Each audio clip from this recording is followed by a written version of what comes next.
Thank you so much, everyone who joined us on time. As mentioned yesterday, we'll be moving on to a few important and commonly seen symptoms in palliative care patients. The first and foremost is always gastrointestinal symptoms, maybe because of the conditions that they are diagnosed with, or maybe due to the medications they are on. This is very commonly seen among palliative care patients. Today we'll be discussing about a few symptoms that we commonly come across. We have Dr. Vineetha Rijju as our faculty. She has done her training MSc in palliative medicine from Cardiff University, UK, and then she has also done her MD in community medicine from Amrita Institute of Medical Sciences. She has years of experience working in corporate sector also as a palliative care physician, which is integrated into mostly into oncology, I guess. And thank you so much, Dr. Vineetha, for being with us. I know you have a lot to cover today, but I hope, yeah, you will be able to do that. We do not have a case presentation for this program. This is a part of faculty development program. All of them are medical faculty from various medical colleges in the country. Over to you. Thank you so much. So very good evening to all of you. And today I'm here to give you a general idea on how we will be managing GI symptoms in general in palliative care. So let me just try share my slide.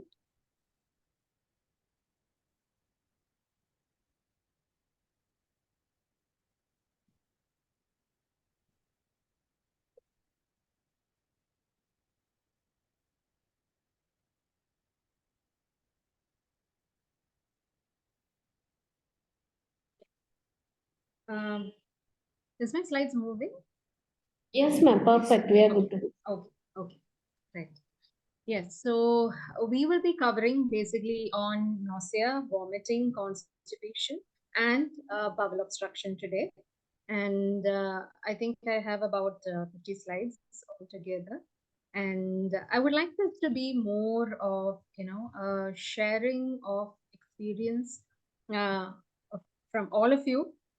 So please use the chat box liberally because I know that many of you probably are already seeing some patients who are receiving palliative care, probably under you or maybe under somebody else, but you are exposed to these kind of patients.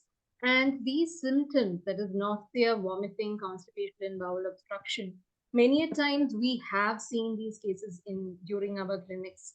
And in palliative care, I think it's a bit of unlearning as well from what we usually practice. So let us see how we would manage GI symptoms in palliative care. So what this 1.5 hours is meant to be is basically help you to enumerate the types and causes of nausea and vomiting, constipation, and bowel obstruction, mainly focusing on malignant bowel obstruction because we definitely see a lot of cancer patients in palliative care. So again, identifying and diagnosing what is the type of these symptoms that you're looking at and what is the cause of your particular patient, how will you diagnose it? And again, once you make the diagnosis, how are you going to plan your management for these symptoms? And this is not just by medications, pharmacological, but also non-pharmacological management. Right? So let's just begin with a small case here. That is, this is a 54-year-old frail lady who has been diagnosed with CA stomach, gastric carcinoma, and she is on chemotherapy. And she is now admitted in the general ward for treatment of urinary tract infection. Okay, so she has been admitted with complaints of vomiting, abdominal pain, and fever. Now she is tired and she has been admitted for completion of her IV antibiotics. She's on IV antibiotics for urinary tract infection, and she also now complains of small, frequent, incomplete bowel movements for 4 days, and it has been started on laxative. She is accompanied by her younger daughter. So I have put clues here in this little case summary by highlighting it with in red and blue. So what I want you to do is just take about a minute or two and think about these prominent symptoms or clues given over here and answer these questions. What are the issues of these of this patient that we are looking at? And how are you going to investigate this patient? And how are you going to manage this patient? Now, I would like you to think about it, how usually you would do in your current practice. The reason I want you to think about it is so that by the end of the session, I'm going to throw this question at you once again, and we are going to discuss how different it is. Okay?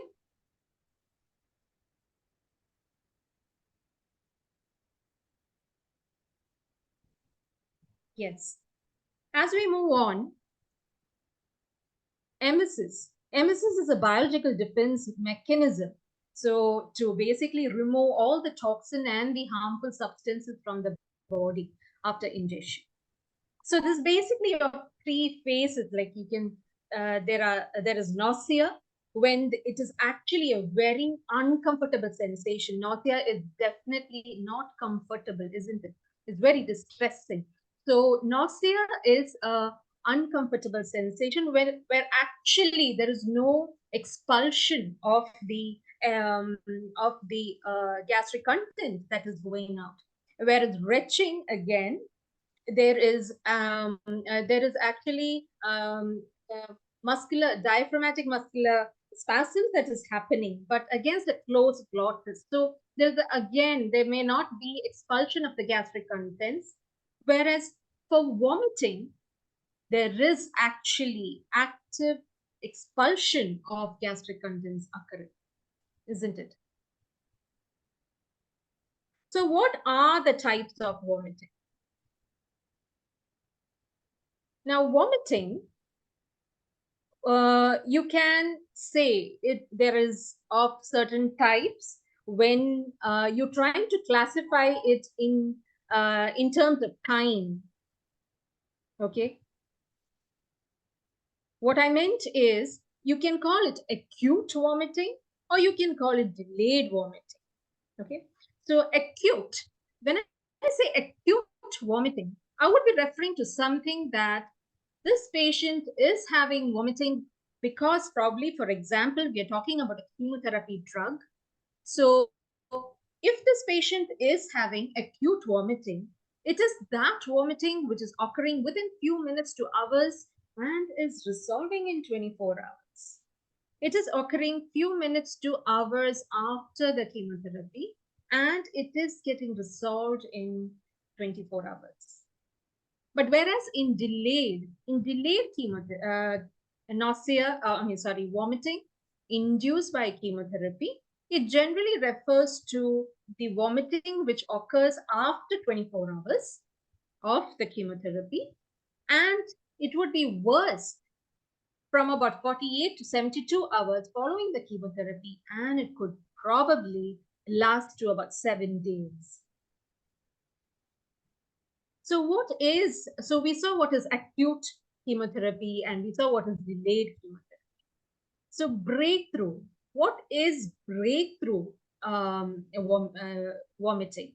So we saw what is acute vomiting, delayed vomiting. So what is breakthrough vomiting? Breakthrough vomiting is when your patient is given antiemetics round the clock. Okay, but despite having the antiemetic, is developing vomiting after the action of the antiemetic fades away. Say suppose Mr. X is being given metoclopramide, okay, tab metoclopramide. 3 times in a day.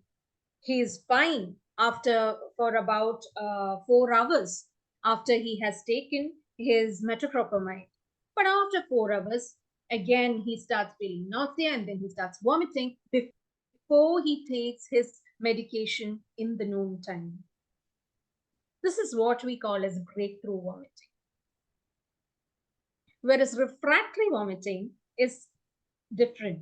It is when the patient, however you are trying to shorten the frequency of the antiemetic, or you have put the patient on the maximum dose of your antiemetic, the patient has vomited. That is refractory. Now there is something which is called as anticipatory vomiting. Anticipatory vomiting, I have particularly seen this in the chemo daycare wards. What happens is that, say, usually, it happens for patients who are on, say, chemotherapeutic agents like cisplatin. So they have very, they have a lot of nausea and vomiting seen after the chemotherapy. So what happens to this patient is that, say, this is the first cycle of the patient, and the patient has a drastic experience of severe nausea and vomiting, and it's an acute vomiting and a delayed vomiting that is happening. So by the time it is time for the next chemotherapy day, that is probably after another 3 weeks, the day before the chemotherapy itself, the patient starts to feel nausea. This is called anticipatory vomiting. And even before the chemotherapy drug is administered on the second cycle, the patient might even start vomiting. This is anticipatory vomiting, right? So we have been talking about acute, we've been talking about delayed, we've been talking about breakthrough, refractory, anticipatory. There is so many nomenclatures out here. We've been classifying. Now, why is it important? It is important so that we know how to control it. It is different. It is different how we manage each of us. And why is it important to control vomiting? Would you like to share your ideas on that? Why is it important to control? Why are we giving so much of importance like this session here? Why have we dedicated 1.5 hours mostly for this nausea, vomiting, constipation, disruption? And most of my slides are basically on nausea and vomiting. Why are we giving so much of importance? Nausea, vomiting is very distressing to patient. Exactly. Very important to relieve that distress so that patient can be comfortable. Yes, it's about the comfort and the quality of life. Thank you, Dr. Shivapriya. Any more to add to that? Why else? Palliative patients take a lot of medications. Yes. So if patient is having nausea, vomiting, it is difficult for the patient to stick to the. Absolutely. Absolutely. Because this might affect his compliance for the other agents that probably the patient is on. Absolutely. And again, thank you for that, Dr. Suraj. And again, we have here Dr. Vaishnavi saying that most of the chemotherapy drugs itself causes vomiting. Yes. And what we term it as CINV, chemotherapy-induced nausea and vomiting. We also have the radiotherapy-induced nausea and vomiting. Thank you for that, Dr. Banu. And as we move on, as to what is the importance of controlling vomiting, basically it affects the patient's daily functioning. Like you said rightly, it affects the quality of life of the patient. And again, like you said, it also causes non-compliance to cancer treatment per se. Maybe the patient is also having some other comorbidities for which the patient is on treatment. Probably the patient is having severe pain for which the patient is on a set of analgesics. So what happens when the patient is having severe vomiting which is uncontrolled? So then what happens is that he just is not able to take his analgesics. The patient happens to be in severe pain, and with all together, the quality of life is going to be so bad. The patient is going to be like, I don't want any more treatment. I'm ready to suffer with my cancer. I don't want any more, isn't it? So again, the patient may himself refuse that I don't want any more medicines, refusal to even other medications. And patient is in distress, family is in distress. So these are the causes of nausea and vomiting. So we have chemically induced nausea. So chemically induced nausea would be something that is caused by drugs. Drugs like opioids, antibiotics, cytotoxics, okay? And toxins, it could be something like food poisoning, it could be ischemic bowel gut obstruction or metabolic organ failure. So can you give me an example? Metabolic organ failure. So one among that which could cause nausea. Diabetic ketoacidosis. Yeah.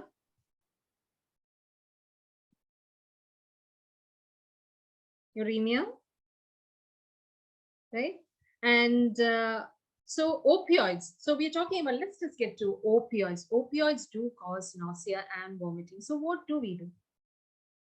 We put the patient on antiemetics, right? You must have had your class on pain management where you were introduced about morphine and how there is a side effect of opioids to cause nausea and vomiting, and for which the patient is prescribed antiemetics for the first few days. It is self-limiting, so antiemetics need to be given only for the first few days. Maybe your patient is also on other drugs. Say, suppose anticholinergics. Say like buscopan, hyoscine butyl bromide, say dicyclomine. All these are antispasmodics. So they might actually interfere with the gut movements. So gastric stasis itself can sometimes cause nausea and vomiting. Or sometimes even peptic ulcer gastritis, ascites. All these things can cause gastric stasis, which is one of the causes for nausea and vomiting. And what about when there's a stretch of the GI tract?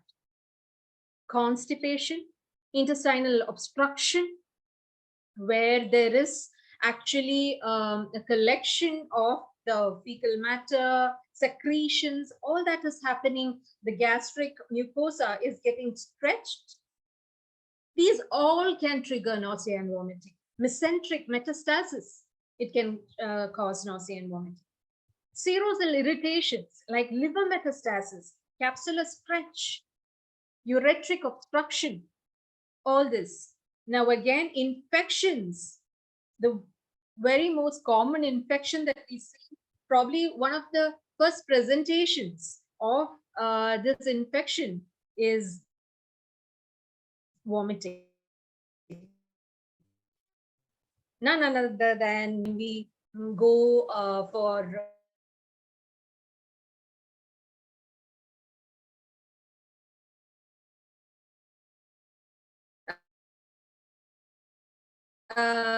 it's probably when we examine and you find a suprapubic tenderness and probably the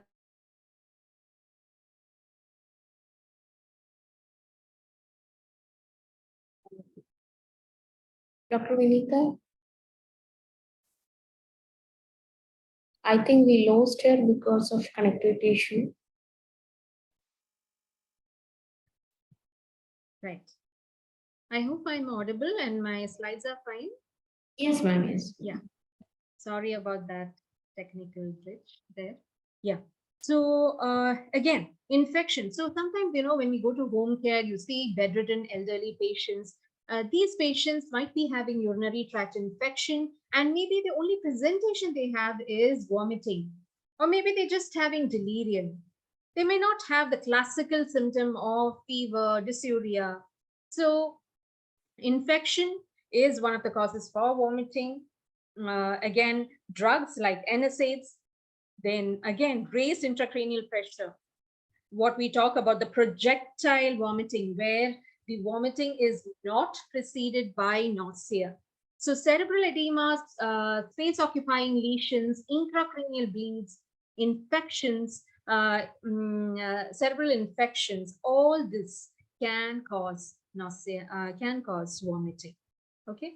And movement-induced, again, vestibular disorders, or sometimes when you're going up a hairpin, you're just planning your trip for a nice hill station holiday, and you're going up a hill, and there you have nausea and vomiting. And then again, anxiety-induced. We were talking about anticipatory vomiting in the previous slide. So anxiety itself can cause nausea and vomiting. And then the environment. So let me tell you one thing. Most of the times when your patient is telling you about, I am having nausea and vomiting, I am unable to eat, always also inquire about the environment. Okay. Always also inquire about the environment before you take your pen to start jotting down your list of antiemetics. Because probably your patient is being dealt by over enthusiastic family members who are feeding him with some not so palatable, or maybe it is very nutritious but it is not palatable to the patient. Or maybe the patient is in the corner of a general ward where it is closer to the bath, to the washroom, and it is not clean. Or maybe generally they are not living in a clean environment. Or it could be just that the patient is not able to perceive the taste of the food, which is causing the nausea and vomiting. So in fact, there is so much that you have to ask about, think about when your patient comes to you with nausea and vomiting. It is not just about taking your pen and prescribing probably a Domstal or a ondansetron. Okay, so there are, apart from these, there are still some other common but yet important upper GI issues which can cause nausea and vomiting. One of the most commonest that we see is oral thrush. So if your patient is telling you that he or she has severe nausea, vomiting, unable to eat, whatever I eat, I feel like it is almost stuck in my throat, please do a clinical examination. Ask your patient to open the mouth, check for oral thrush. So it's not just your metoclopramide, it's not just your domperidone or your ondansetron, but an antifungal also that has to be given there. Then you have halitosis, check for the oral hygiene of the patient. That itself can induce these symptoms. Dysphagia, dyspepsia, hiccups, or mucositis. Mucositis, again, we see it's so common in patients receiving chemotherapy and radiotherapy, especially if radiotherapy is given to the head and neck region. This mucositis itself can induce nausea and vomiting. So what happens for all these cases is that it is not just the antiemetics, but you have to address the core issue also as you are managing the symptom. So in short, when you are choosing your antiemetic for the patient, you identify what is the cause of the nausea and vomiting, and not just that you identify what the cause is, you identify which is the pathway which is triggering the vomiting reflex for this patient. And once you identify the pathway, you have to also know which is the neurotransmitter receptor that is involved. And once you know the pathway, once you know the neurotransmitter receptor, you can plan which antiseptic, which antiemetic, which is a potent antagonist to that receptor. So again, choose the route of administration. If your patient is able to take orally and able to tolerate oral feeds, you can choose the oral route. But if your patient is having severe vomiting, unable to tolerate anything orally, definitely parenteral. That can be intravenous, it can be subcutaneous. So that is your choice. And if the patient is bedridden, is sick at home, sometimes it is difficult for IV access, you can definitely go for a subcutaneous. In palliative care, we do often go for subcutaneous infusions. And not just that you prescribe your antiemetic, you have to monitor your patient, titrate the dose accordingly. As you're monitoring your patient, you might realize, hey, this patient is having breakthrough vomiting. Hey, this patient is having refractory vomiting. So according to that, you titrate the dose of the antiemetic, or probably even change the antiemetic or add on another antiemetic if it is a refractory vomiting. And most importantly, administer regularly. If metoclopramide has an action for about 6 hours to 8 hours, you have to go by it. You have to administer metoclopramide 6 hourly for its best result. There is no point in giving metoclopramide just once daily or twice daily to make sure that your patient is best comfortable. So this is just a pictorial representation of what I said.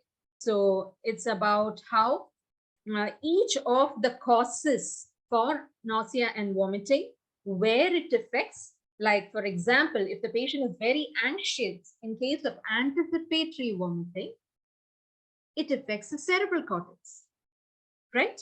And if there is something like uremia, so this would be, or say suppose some drugs like chemotherapy drugs, this is all the CTZ. And motion sickness is the vestibular system. Now, these are all the different areas where they affect. Now, which receptors do they affect? That is the color that is shown in this picture. Say the yellow color represents the 5-HT3 serotonin receptors, and each of them has been given as such, and how finally it triggers a vomiting center and causes vomiting. And having an idea of how this works, which receptor is involved, will help you finally decide which antiemetic is best for your patient. So this is a chart. So you will be getting a copy of these slides, so you can look at each of them briefly. I will be just going through it right now, but you can look at them taking your time of how each of these drugs, how they best act at each receptor level. So for example, like say for a patient who is on chemotherapy and is having severe vomiting, you are going to be looking at 5-HT3 receptor, which is present in the CTZ zone, because that is where in the previous picture you saw that the drug induced vomiting happens, right? So you see the yellow color over there, and that says 5-HT3 serotonin receptors. So you are going to look at which drug is best for 5-HT3, and you can see it is the ondansetron, mostly granisetron, and again, you also have some drugs like palanosetron. So ondansetron, we know it can be given orally and IV as parenteral as well. Granisetron is mostly parenteral. Palanosetron is also given parenteral, but again, palanosetron is generally repeated only once in 3 weeks. It's got also, I think it has some cardiac toxicities if you give it often. So this is how we basically come to a conclusion of which antiemetic to choose. So the route of antiemetic is as per the patient's condition and preference. Like I was saying, if the patient is tolerating orally, go ahead, give your patient through the oral route. But if the vomiting is severe, any parenteral route, IV, subcutaneous, continuous subcutaneous infusions are all different ways in which we practice in palliative care. Again, suppositories can also be tried. Sublinguals. Now, like ondansetron, we used to give for many of the children these ondansetron little patches that used to be placed on the tongue, strawberry flavored patches that used to be placed on the tongue. So these are very helpful, and the children are very compliant to them, and that can be also tried. And also transdermal patches can be used.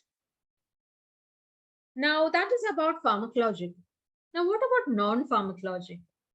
Your patient, like I said, environment is very, very important.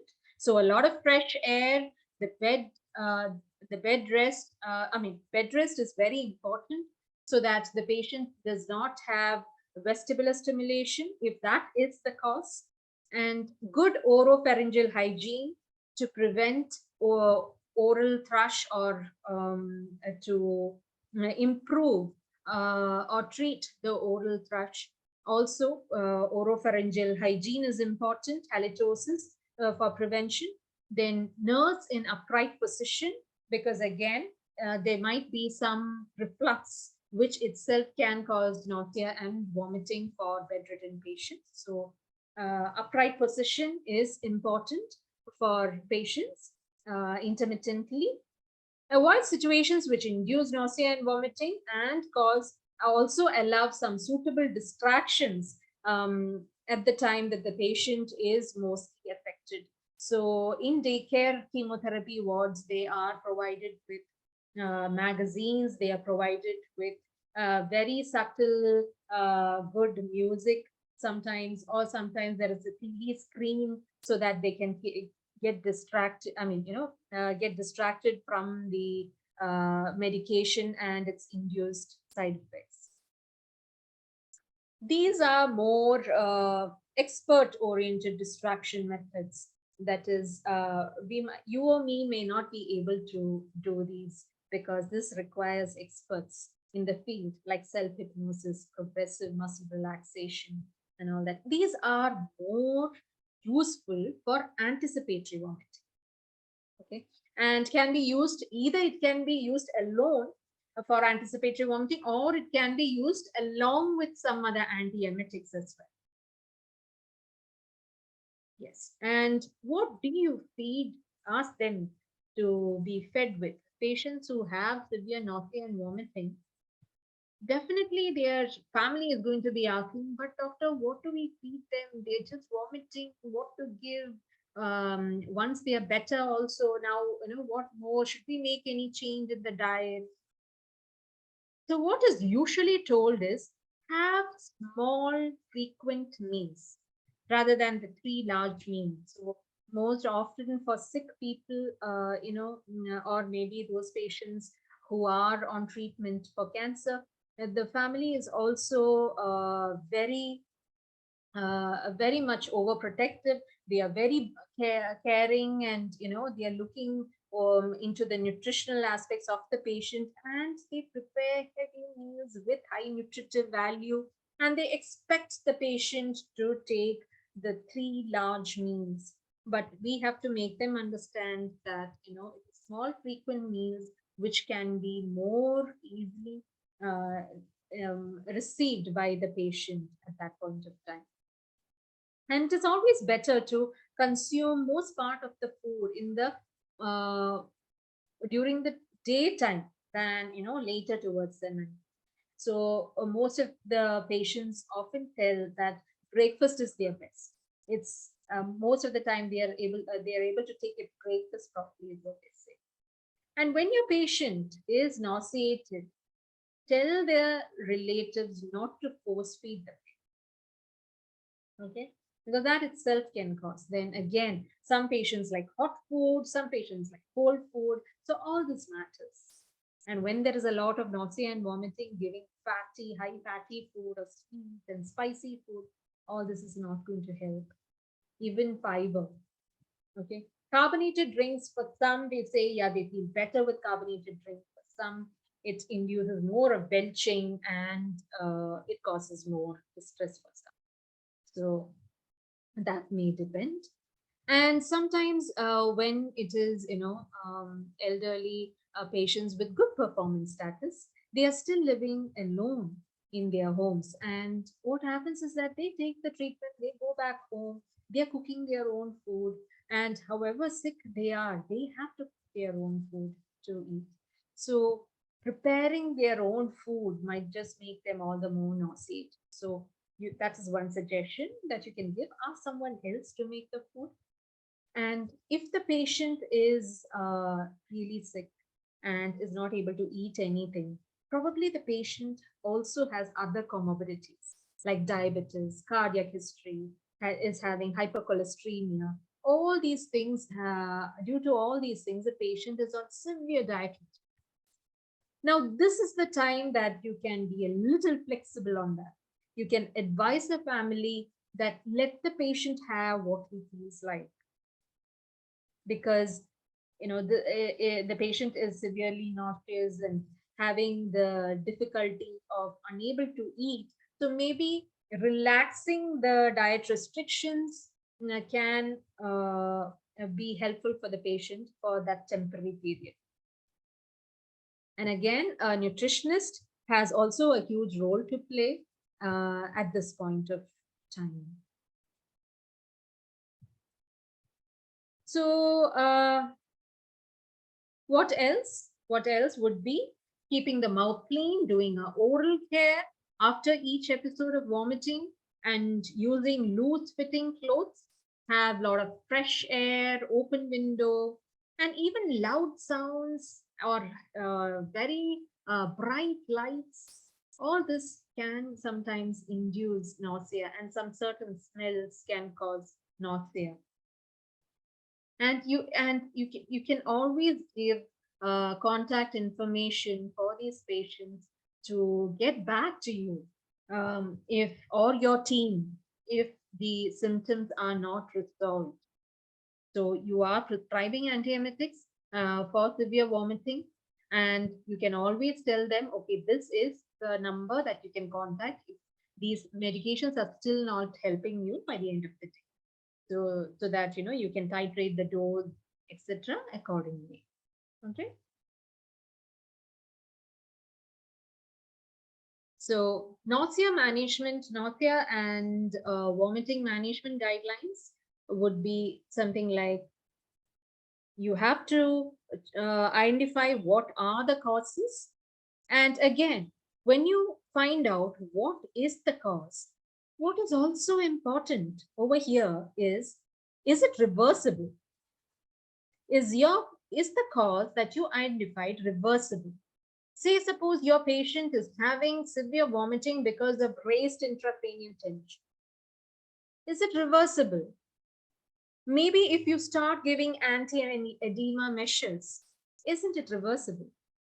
So it is not just your antiemetics, but you also treat that reversible cause over there.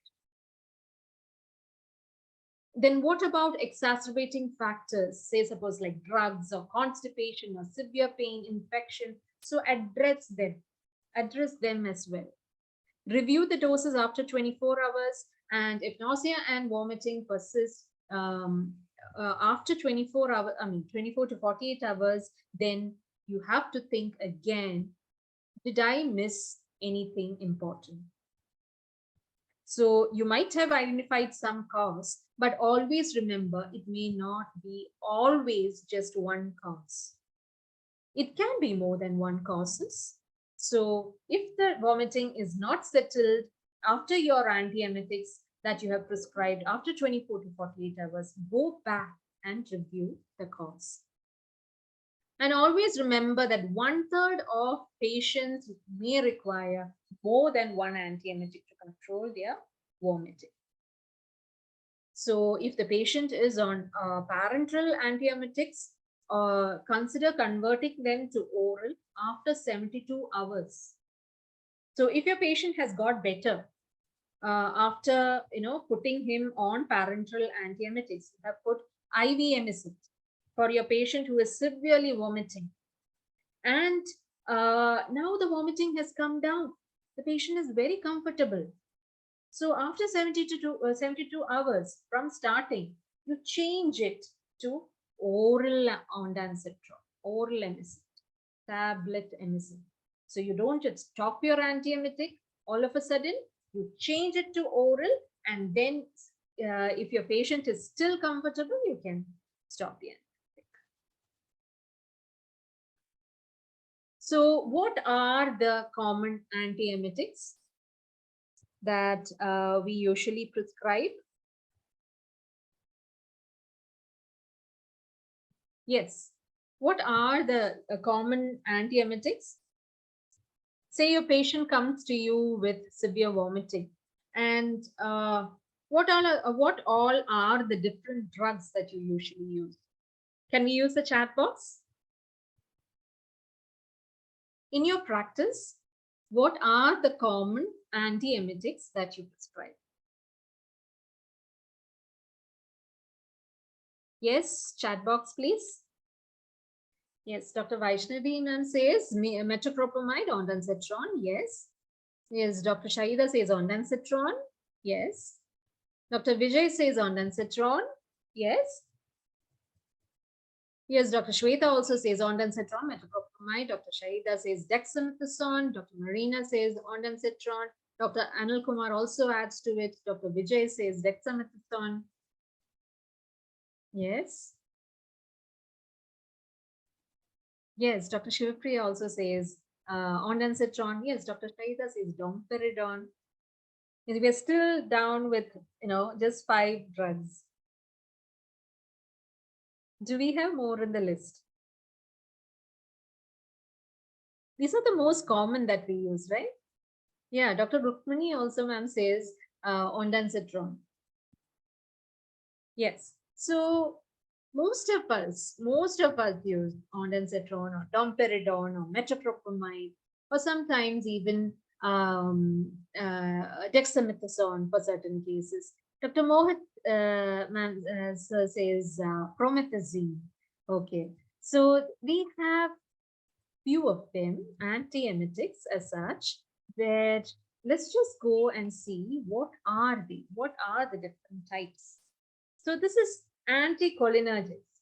So say suppose your patient is having severe vomiting and large volume vomiters. So you are seeing there is a, you want to bring down the secretions also, and your patient is having colicky pain also. So what do? The best drug over here could be anticholinergics.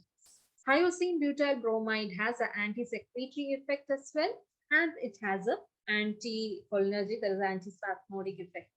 Okay, so hyoscine, dicyclomine are one of them, two of them, and then again chlorpromazine are those that have an effect on the D2 blockers, receptors, and then you have prokinetic drugs.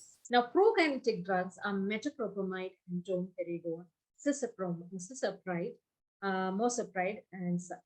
Okay, so prokinetic basically it causes a forward action. So in case your patient is having something like an obstruction there, which is causing the vomiting, giving a metoclopramide may not actually help, because there is a prokinesis that is happening and there is a block that is there. So, and the patient is having severe pain also.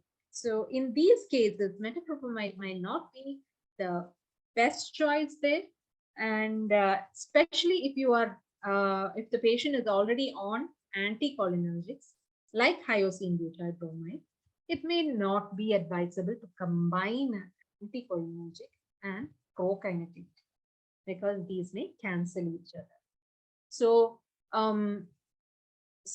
if your patient is not having pain, but there seems to be that the patient is not past bowel, probably for a few days, say about 2 to 3 days, the patient has not passed proper bowels and is now having nausea and vomiting, maybe some increased abdominal pressure also. So in this case, you can try your prokinetic. You can give metoclopramide. You can help to induce some forward action, which can help to bring down the vomiting and also help in the forward action and resolve the constipation, isn't it? Now, NK1 receptor antagonists are basically drugs like aprepitant, fosaprepitant. These are basically given for anticipatory vomiting. They are ideally started before the chemotherapy. Okay.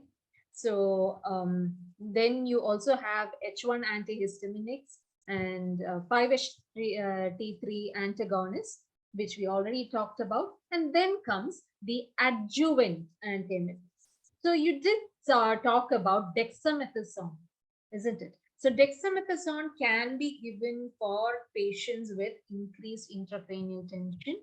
It can be given for those patients who have like a mass which is actually causing the vomiting because of pressure effects. And what the dexamethasone actually does in this cases is that it decreases the peritumoral edema. It creates some space and it helps to relieve the vomiting. But also dexamethasone has an action centrally. That also gives an added effect, right? And then coming to, sometimes dexamethasone also has a role for anticipatory vomiting for some patients. It is also given for refractory vomiting for some patients. Similarly is benzodiazepine. Benzodiazepine is also a medication which is given for anticipatory vomiting. It is also a medication which is given for refractory vomiting, right? So these are the common medications that we usually give. And coming to the dosages, it would be haloperidol, that is Serenase, can be used in nausea and vomiting. And for vomiting, generally, haloperidol in palliative care, what we do is we give it at a lower dose, that is 1.5 milligram. Sometimes I even give, something as low as like 0.5 to 0.75, or if it's not relieved with that for antiemetic purposes, go to about 1.5 for one single dose. And then again for a complete day, maybe 5 milligram in a day. This can be given orally or subcutaneously. And then again, metoclopramide, you can give a 30 milligram in a day. And this can be given 4th hourly or 6th hourly. Now, metoclopramide, again, I would like to tell you to use it with caution for when you're giving it parenterally, especially because it can cause extrapyramidal symptoms. So keep a watch for that and keep that in your mind when your patients do present with some a dyskinesia or things like that if they are on metoclopramide. So you need to be able to foresee that, identify that. Then domperidone again can be given 10 to 30 milligram or 4 to 8 hourly. Okay, ondansetron can also be given 4 to 8 milligram 8 hourly, right? And ondansetron, you need to also know that it has some amount of side effect of constipation. So just keep that also in mind when you are giving a high dose of ondansetron, right? Then you have cisapride, you have chlorperazine, then you have your Avil and things like that. And again, you have scopolamine for motion sickness, hydrobromide, and octreotide. Octreotide is something that I did not mention. Octreotide is again an anti-secretory agent. So like I said before, sometimes the vomitus is of such high volume, you would like to bring down the volume of the vomitus. So here, drug like octreotide can be given.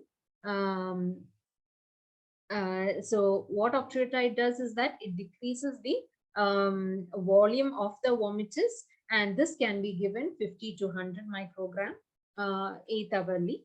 But again, one thing we need to realize is that octreotide is an expensive option, an alternative option. So we can think about other alternatives. But of course, if there is no other alternative or there is no other response to your usual antiemetics, and definitely we can go for octreotide. It's very helpful. Dexamethasone again is usually given at 4 to 8 milligram dose 8 hourly, right? But 8 hourly, one thing that you have to realize is that try not to give your last dose for the patient after 6 p.m. Okay, because it can interfere with sleep for the patient.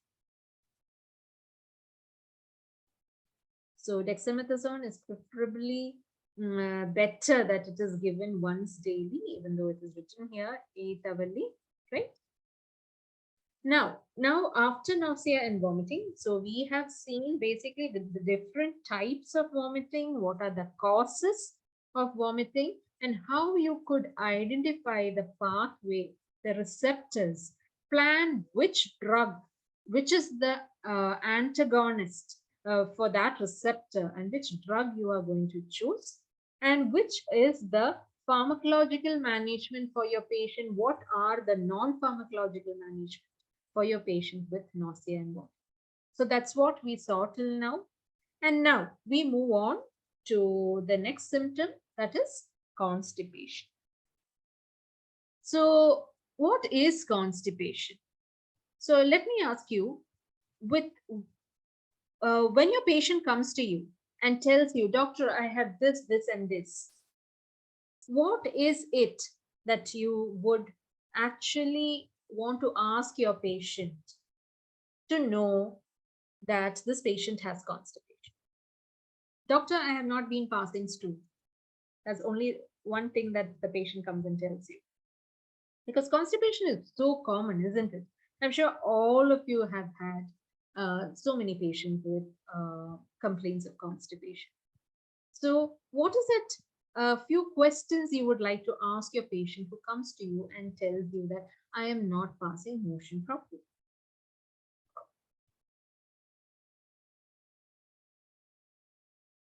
Yes, the chat box. What would you want to ask your patient who comes to you with complaints of I am not passing motion properly? Would you like to ask them a few questions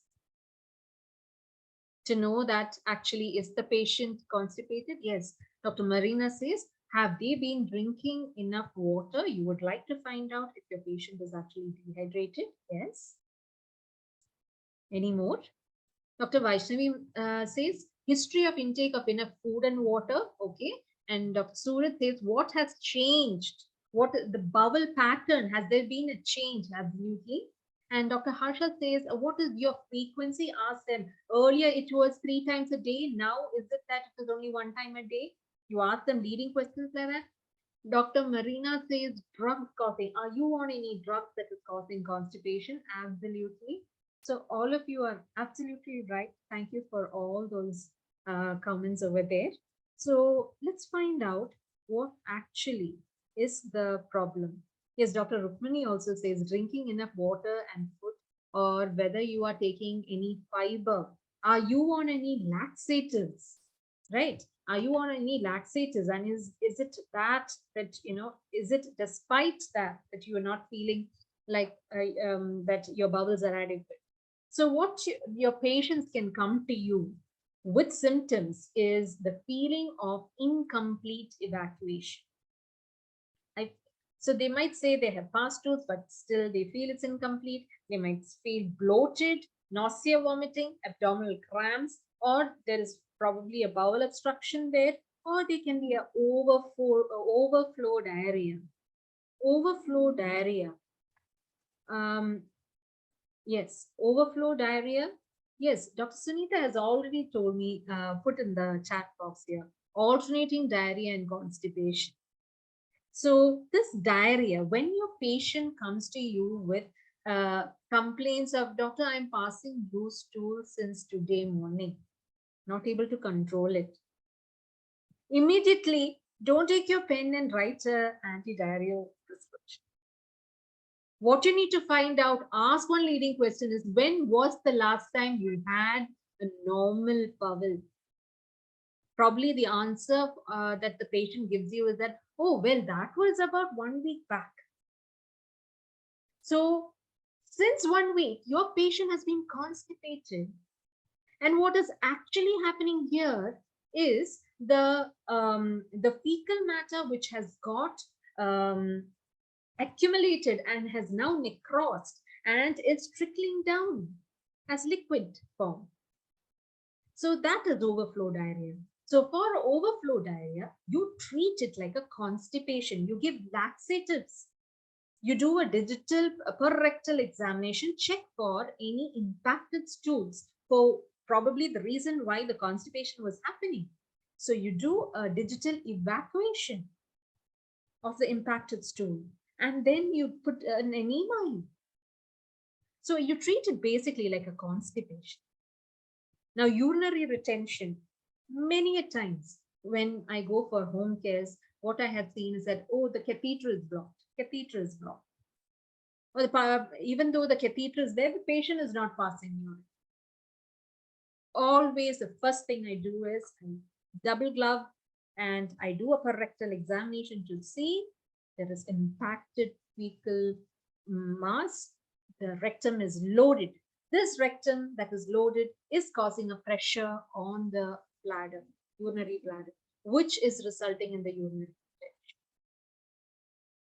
Most often what happens is that for bedridden patients who are not having enough food, the family thinks that, oh, they are eating so very less. So that is probably why they are not passing enough motion. So they neglect the fact that the patient has not passed motion for days altogether. But what they need to be educated is that even if the patient has not had adequate food, there are secretions that is there and which can cause fecal, can translate to fecal mass. So the patient has to evacuate his bowels at least on alternate days. In some places, you do see how the patient is given suppository or enema every second day or third day. Okay. So when the patient comes to you with these symptoms, like you all rightly said, ask them, are you on laxatives? Are you on any drugs which is causing this constipation? When was the last bubble you had? Now that you're saying that you're constipated, what do you actually mean? Earlier, how was it? Would you, some people, for them, a regular bowel means passing motion every second day. So for that patient, if that patient has not passed a motion for 1 day, doesn't make it constipated. So how different is it from your routine is the golden question there, right? So coming to the causes can be drugs, right? Like you all said, are you on any drugs causing constipation? Like you all rightly said, it could be any drug, opioids, antidepressants, anticholinergics, anti-epileptics, antiemetics, like we were just saying, ondansetron causes constipation. Anticholinergics cause constipation. We just said that, right? Somatostatin analogs like octreotide, they can cause constipation.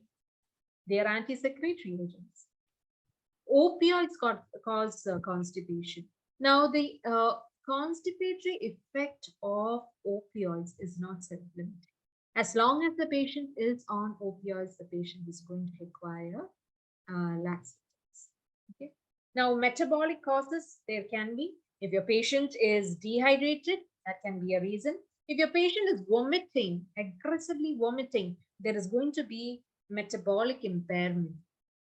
Maybe the patient has low potassium level. Low potassium level itself can cause constipation. Hypercalcemia, uremia, all this can present as constipation. Now, like you all again did comment about this poor appetite and low intake of food, liquid, and even fiber intake is low. All this can cause constipation. And like we said, environment is something that we ignore. Do not ignore the environment. The patient is placed in the general ward amongst many other patients. There is no separation of curtains either, bedridden. And to pass motion, the patient is given a bedpan. How is he going to pass motion? Hospitalization itself, an environment in which is not comfortable for him, can be a reason. Inability to attend the call. What if there is not family around or caretakers around the patient 24/7? Maybe they leave in the morning for work, come back in the afternoon just to give food, and then again they return only by say 5 in the evening, and the patient wants to pass motion. What happens? So inability to attend the call. Has this been happening often? Then again, other organic causes like malignant spinal cord compression, especially the lower levels, and sacral nerve infiltration, or pelvic tumors, RT-induced fibrosis of the intestine, the rectum, painful anorectal conditions. This constipation, sometimes it's a vicious cycle. When there is severe constipation, hard stools, hard dry stools, the patient tries to pass motion and it causes some tears in the anal region, which causes severe pain. Severe pain. Now, this pain itself can cause further constipation, because every time the patient tries to pass motion, there is dilation of the anal area, which itself aggravates the pain. And so the patient tries to not put pressure. And also other reasons like depression, weakness, immobility. Immobility is very important for our patients, especially palliative care. Inactivity, sedation, and age. Age also for elderly patients, constipation is very, very, very common. So finally, you make an assessment. So how different is it for your patient? That is, what was actually the normal for this patient? You find that out. What was his normal frequency? What was his normal amount? His consistency? And how is it now? Is it blood stained or not? When was the last bowel movement? These are all very important questions you need to ask before you prescribe your medications. Is the patient experiencing any abdominal discomfort, cramping, nausea, vomiting, or excessive gas or fullness? Is the patient regularly using laxatives? This is so common, I have had so many patients who come and tell me this. Doctor, I am not able to pass motion. And I ask them, so are you taking the laxative that I prescribed to you? Yes, I am taking. Now comes the golden question. How much are you taking? How often are you taking? So then they tell the truth. Most often what happens is that these laxatives are taken when they have constipation. So last time when I didn't fast for 3 days, I took the laxative 30 ml. And I had a good opening up of my bowels, but that went on the entire day and the next day. So what is happening is that the bowel that has got accumulated, the fecal mass that has got accumulated is all getting washed out. And even on the next day, the patient is having some loose stools. That is, it's getting washed out, whatever was accumulated. But what the patient thinks is that it is all happened because of the medication. It is all the laxative's fault. So even when you tell the patient, okay, today I have given you this chemotherapy. For the next 1 week, you are going to have severe constipation. You better take this laxative from today night onwards. The patient is probably not going to take it. This has been happening for so many patients. They tell you, oh no, I didn't take it yesterday because last time when I took it, it was loose tooth for a day and a half. So I thought I will try, and if it doesn't go after 2 days, I will take. But then it is a repeat. What happens? Or sometimes some of them are so smart that they say that, oh, last time I took 30 ml, this happened. So this time I took only 1 teaspoon. So you need to find out how regularly the patient is taking the laxative and how much, and what other medications that the patient is on, and is constipation a recent change? Again, that is one thing that one of you had commented. Is it a recent change? Now, when it is a recent change, it also rings bells on, are we looking at a new condition over here? So it's probably a new condition that has cropped up here. So which requires further investigation. Your patient who has got cancer and is now presenting with, your patient is probably having a cancer of the ovary and is now presenting with severe constipation, which was not happening before. Now you have to think, is this a new condition that I am overlooking? Is it, am I just thinking that is a normal constipation? But here is where you have to be cautious and think, am I looking at a malignant bowel obstruction? So that is what this means. Is the constipation a recent change? Is there more than what we see? Is there an organic reason for this? What type of diet is the patient on? Again, that has been discussed. Now, common issues, what we hear when from patients, from family, when the patient is being consulted to you for constipation is, for that, doctor, my mother has not eaten enough. So how will she pass motion? Is what the family asks. So this is where you tell them, but you see, even if she has not eaten enough, there are still secretions that is being formed. There is always some amount of fecal matter that is being accumulated.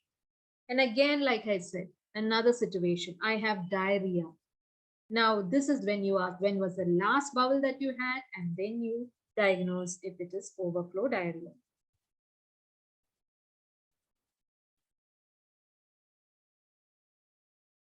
So coming to the management of constipation, it is about correcting the correctable, using laxatives properly, regularly, improve the general condition of the patient, and symptom control, encourage activity because immobility is a reason, and fiber diet.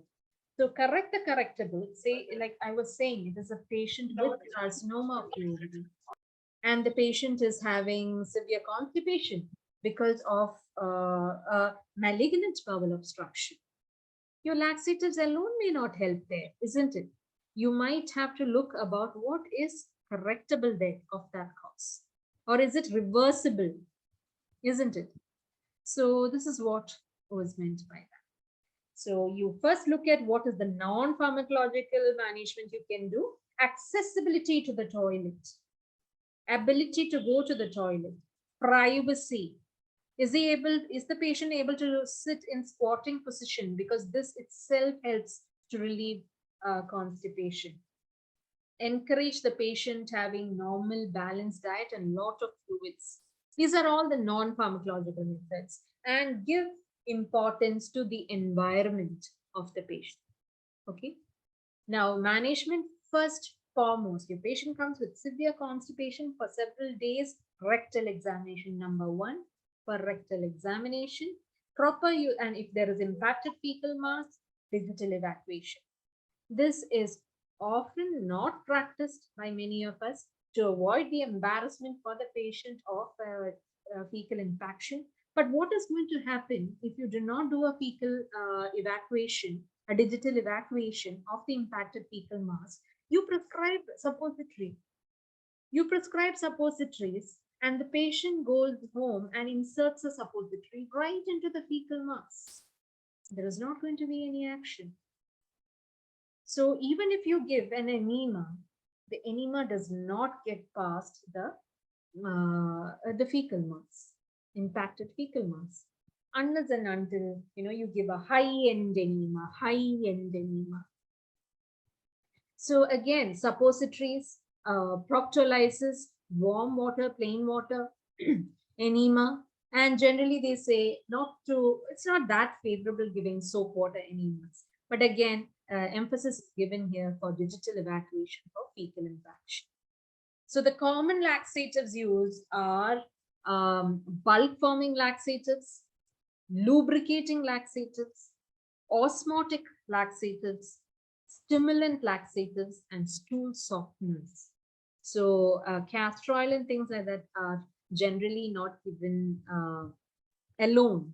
They may be a part of some laxative mixture, probably, because castor oil is, it may be difficult for elderly bedridden patients to swallow. It can cause aspirations. And osmotic laxatives like lactulose, they are or PEG are also used commonly.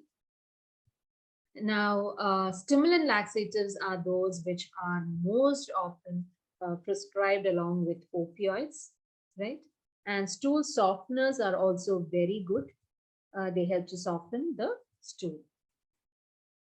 And what you can always tell your patients who are paraplegic is that they have to be given regular stimulants and stool softeners. And this can be practiced regularly or maybe on regular intervals, like they can be given suppositories or enema every second day or every alternate day. And if manual evacuation is needed, we must do. And even patients with colostomies may have to undergo manual evacuation, okay, if they are having impacted fecal stools.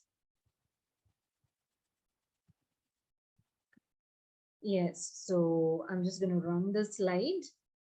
You have a manual evacuation, what all has to be done, a lubricant use, explaining to the patient, and use local anesthetics, right?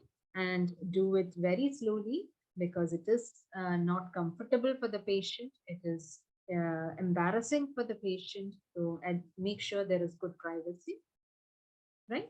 And that is, in short, what we have learned today on constipation.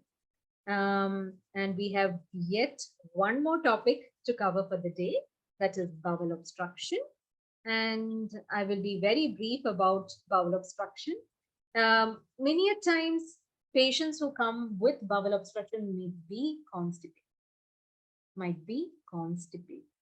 So this is called mechanical bowel obstruction. Okay, mechanical. Now, mechanical bowel obstruction can be acute or chronic, or patients who are, just chronically having obstruction, but having an acute on chronic situation.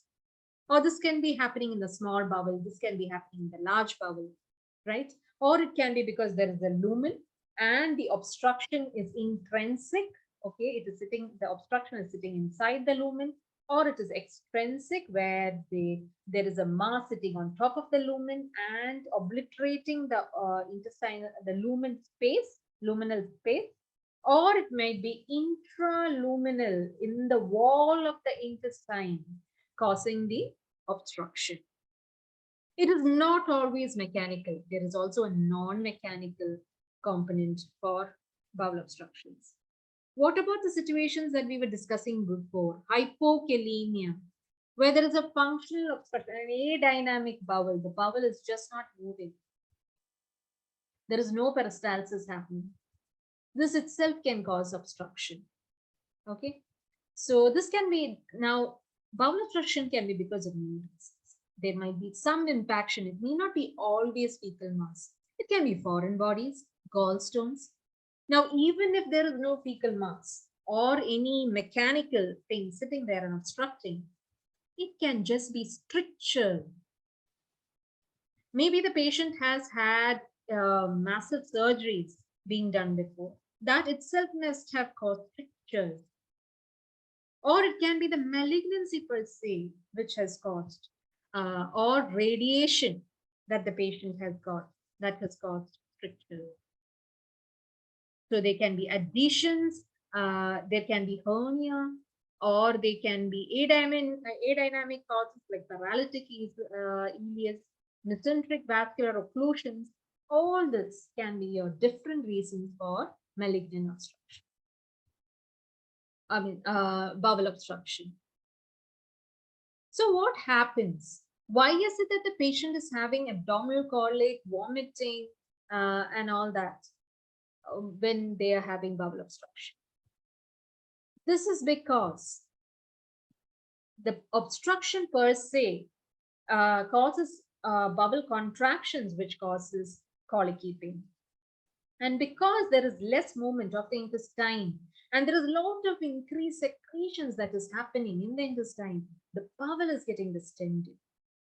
Now, this causes the release of inflammatory measures that causes constipatory, that causes continuous pain. So these causes are the reason why your patient comes to you with colicky pain and nausea and vomiting. The increased secretions is what the patient presents as nausea and vomiting. And again, the level, your patient tells you, I am vomiting so much, I don't know from where all this vomit is coming. High volume vomit. High volume vomit means the patient is having the obstruction in the upper level. That is the small bowels.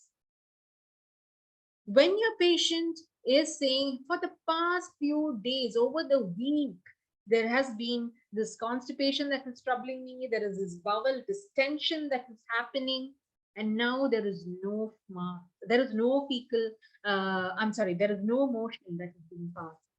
This is large bowel obstruction. This is an obstruction which is seen in the pattern that is seen in the large intestine. So when the patient says that the patient is not passing any flatus, no gas, that means that the patient is having complete obstruction. Again, ask for spurious diarrhea.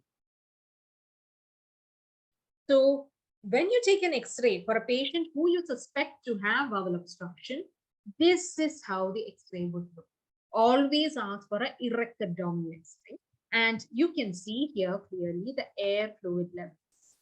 The air fluid levels. Do you see this? This is the air fluid levels. So your air fluid levels in the X-ray tell you clear cut that you are looking at the bowel obstruction. Right? Because if you're looking at impacted stool constipation, this would be how the X-ray looks. You can actually see the impacted bowel masses, the fecal masses there, and the castrations you can see over here there of the bowels also, and the gaseous distension of the colon. Whereas your previous X-ray, you could see clearly the air fluid levels. This is bowel obstruction.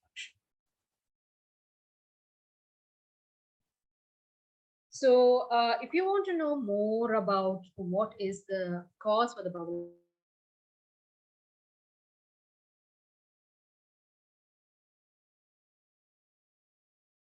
a setup where you do not have easy access to CT for your patient, X-ray is the choice. So who do you go for conservative management? So what does it mean? Bowel obstruction means surgery? Is it straight away surgery? Not everybody can be a candidate for surgery. Poor surgical prognosis is if the patient is having advanced age with cachexia. Age alone is not a factor. If the age is more, that is, if you're looking at advanced age, but the patient has good performance status, it doesn't mean that the patient is having a poor prognosis or a surgical management. So age is not a factor, but advanced age with cachexia or poor performance status, that carries a poor surgical prognosis. And again, if it is a widespread tumor, ascites, low serum albumin, poor nutritional status, deranged metabolic parameters, all these carry poor surgical prognosis. Okay, and this is when that you plan a conservative management for your patient. Previous radiotherapy to the abdomen and pelvis, history of combination chemotherapies. Now, when I say about previous radiotherapy to the abdomen and pelvis, means you could be looking at additions. So your conservative management may only affect to a certain level. Now, history of combination chemotherapy here, what I mean is that the patient has received already multiple lines of chemotherapy. Multiple lines of chemotherapy and the patient has still presented with a malignant bowel obstruction means it is a refractory disease. So multiple sites of obstruction. If your patient's previous investigations, imaging investigations show that there are multiple levels of obstruction in the intestine, this also carries a poor prognosis, surgical prognosis.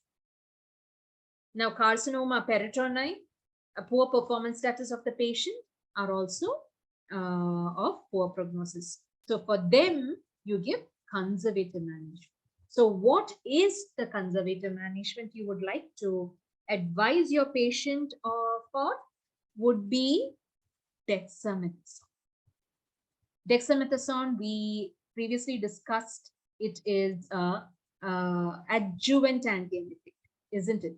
So here, dexamethasone, it is given at quite a high dose. If you can see, 16 milligram is given once daily for 3 days as a trial.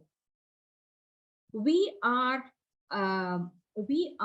targeting here by reducing the peritumoral edema. The tumor cannot be resolved by the corticosteroid.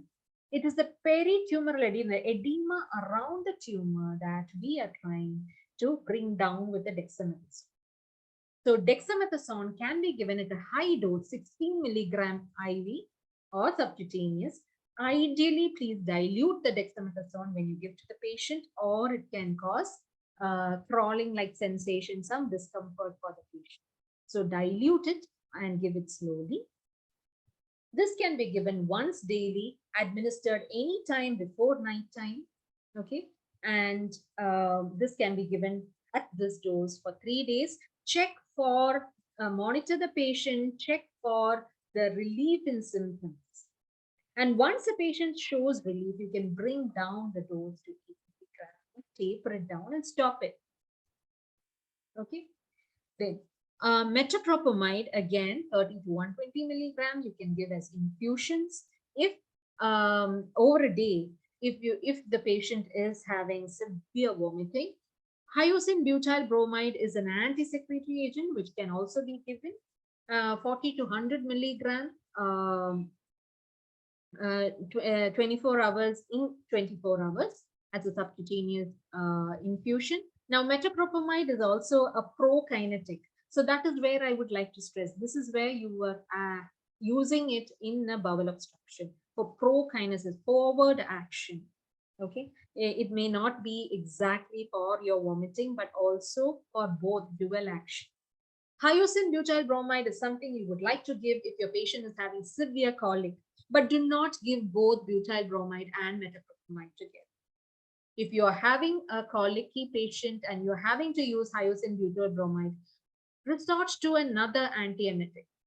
Give haloperidol.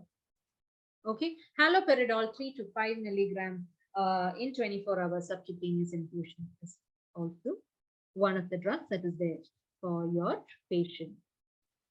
Now, all your patients who have a bowel obstruction, most probably after surgery, may have a colostomy. So A colostomy that is done for the large intestine that is brought out are often managed with bags, and these bags are, changed frequently. They keep getting filled throughout the day. The gas is emitted, foul smell, everything is very distressing for them. So distressing that they are not able to get back to their normal life, even if they are completely cured from their cancer. I have personally seen, even I have seen, a doctor, an orthopedician who was unable to get back to his work despite completing his treatment. And the reason being was his colostomy. Once he practiced irrigation technique, this picture that you see here is the irrigation technique for colostomy. Once he practiced the irrigation technique of clearing his bowels regularly, the irrigation technique means, using this, you can see the sleeve there, it has several components.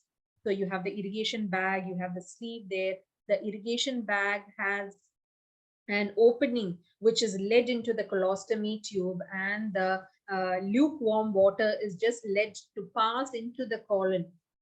Through the ostomy opening, it's just allowed to pass into the colon, and once the fluid is completely passed in, the sleeve is attached. That long sleeve is attached to the opening of the ostomy, and the bowel is just flushed out on its own.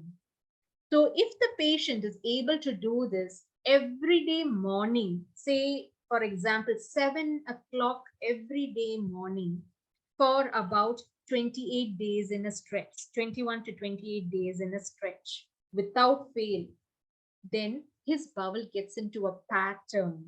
A normal pattern for that bowel becomes evacuating the bowels every day, 7 in the morning. Then even though he has that colostomy there might not be much contents coming into the bag, which makes him very comfortable. Okay. And also, putting in charcoal bits into the colostomy bag can reduce the foul smelling gas. And these are small tips that you can tell them. And those patients who have the colostomy bags, sometimes the adhesive causes a lot of excoriation of the skin, and you can tell them what has to be done. Probably this will be covered in the coming classes. Or if not, you can please read on it. Okay. So we come back here to this case. This case of this 54-year-old lady with CA stomach on chemotherapy was admitted in the general ward with UTI. So this lady with CA stomach having urinary infection in the general ward. She has vomiting, colic, fever, and she is very tired, and she is having IV antibiotics. Now she is also having incomplete bowel movement for 4 days and is started on laxatives. And she is accompanied by her younger daughter. So what are the issues over here? Please use the chat box. Please use the chat box. What are the issues that we are seeing in this case? From the class that we had today, that the patient is having what GI issues? Nausea, vomiting, abdominal colic. Yes. Now, what's the last one? Constipation. Yes, I have answers here. Thank you for that. Yes, Dr. Anil says vomiting, nausea, colic, constipation. Yes, Dr. Marina also says constipation. Dr. Manu says fever. Dr. Harsha says constipation. Dr. Palak Ben says vomiting, constipation. Yes, and fever. Thank you for also looking at that. Fever. Yes, the patient is having UTI, Dr. Sunita. Dr. Vijay says privacy, less competent and tender, constipation, small bowel obstruction, UTI. Lovely answers. Thank you so much. The patient's environment, let us not forget that. It is her younger daughter there who is accompanying her, and the patient is in a ward. Every reason that the patient can have constipation, and the patient is on chemotherapy. The chemotherapy drug itself can cause vomiting. The antibiotic itself can cause vomiting. The patient is having fever, some infection. The UTI is causing vomiting. So for that, reversible things have to be looked into. So she's, for the UTI anyway, reversible factor, the antibiotic is going on. Now constipation, that could be the reason for that. She's vomiting a lot. High dehydration. Dehydration also may be metabolic impairment. Who knows? Maybe there is hypokalemia with all that. Now, whether there is a bowel obstruction, the patient is already passing small amount of stools. So we are not sure. We will keep looking. As long as there is bowel sounds on examination, the patient is passing flatus, the patient is passing small amount of stool, we are happy. We are not probably looking at the bowel obstruction, right? And small bowel obstructions are usually seen for malignancies. So gastric carcinomas, where probably it is infiltrating into the small bowels, probably you can think of that, but there would be a large volume vomitus and it is an acute episode, right? So it's always a differential diagnosis, right? So you can confirm all that only by asking further questions. And how are you going to investigate? Now, if you are suspecting a hypokalemia, look for serum electrolytes. If you are suspecting, what about the fever? Is it just a urinary tract infection? Or the patient is on chemotherapy, developed an infection? Are we looking at neutropenic sepsis? Look at the CBC of the patient. Or do you want to take an abdominal erect X-ray and check for the loaded mass in the colon, or make sure there is no air fluid levels? Maybe even just examination, clinical examination will help you to cut down on these investigations. You don't always have to go all on your investigation. Sometimes even as a clinical examination gives you a lot of information.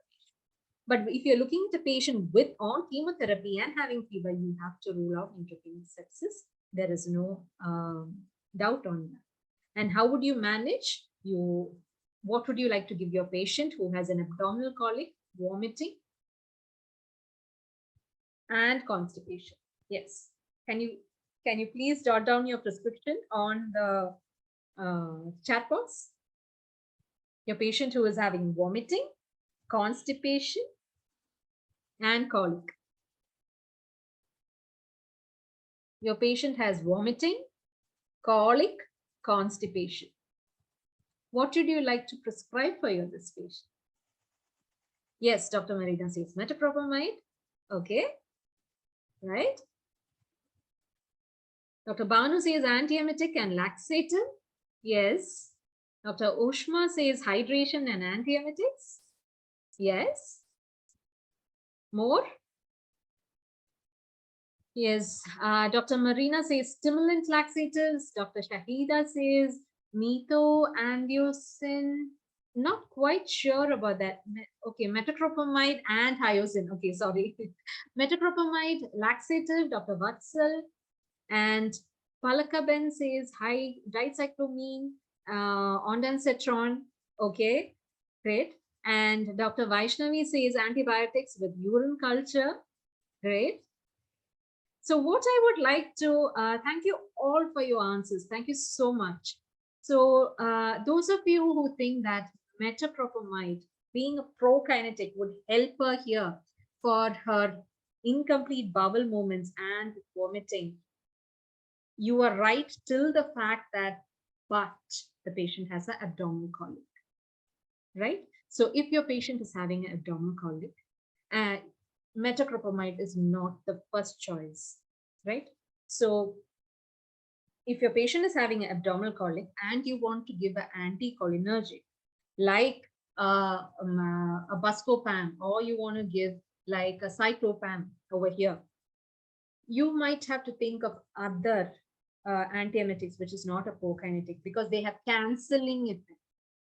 Okay, So choose another antiemetic, like maybe ondansetron.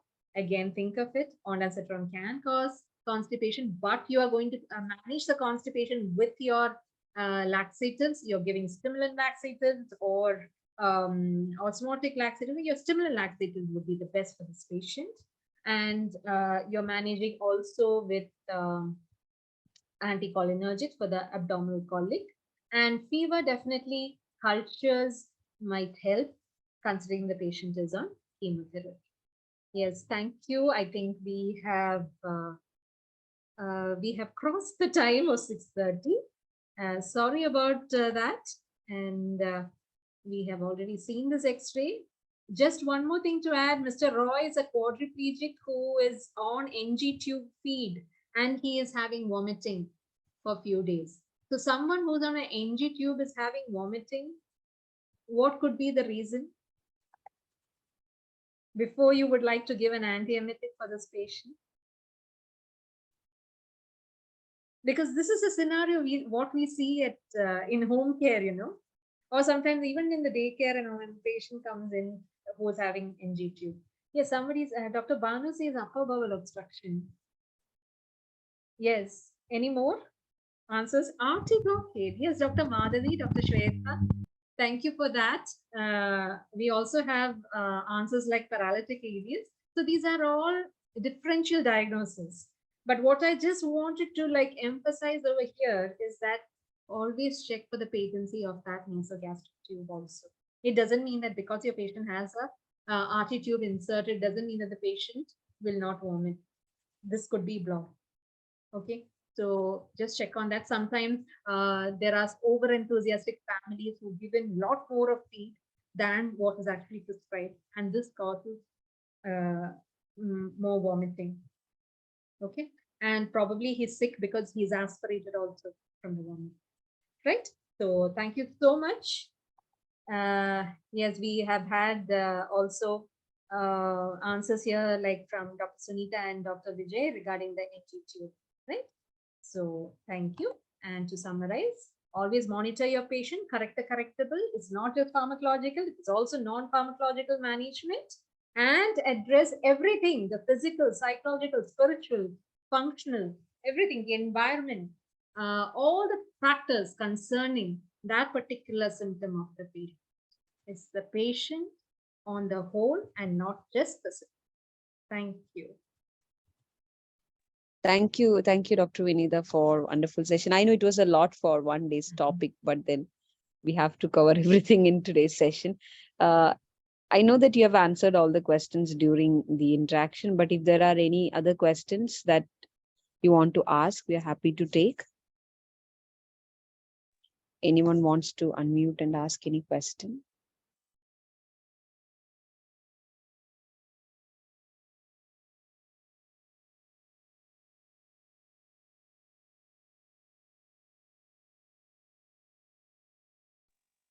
I think there are. Yes, because we were having a good discussion. Everybody was. Yeah, because in between in between there were a lot of interactions and most of the questions were answered.